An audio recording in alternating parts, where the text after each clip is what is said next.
Maço, shuncha zabardast polvon turib, nimishqa Lyubiga ergishib uzun o'tmayla kasal sababidan o'lib ketdi. Sizin bunun qiziqamsiz? Yurak berib saqlayotgandan keyin filmning davomini ko'ring. Uch parchalarni ko'rgan hamma do'stlar bilamiz. Maço, Lyubiga ergishib uzun o'tmayla kasal sababidan o'lib ketdi. Shuncha zabardast polvon, shuncha kuchli polvon nimishqa shuncha osonla kasal bo'lib o'lib ketdi?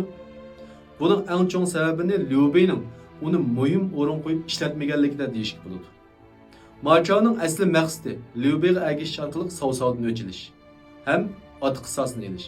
Ammo u Lyubiga ergashgandan keyinmi bu ko'zlagan nishoniga yetolmaydi.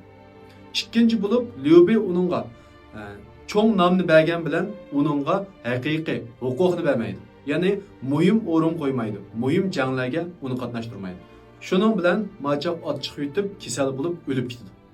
Demek bir iqtidorli kishini vayron qilib o'tishning eng oson usuli nima degan vaqtda uningga hech qanday ish qildirmay uni bekor qo'yib o'tish.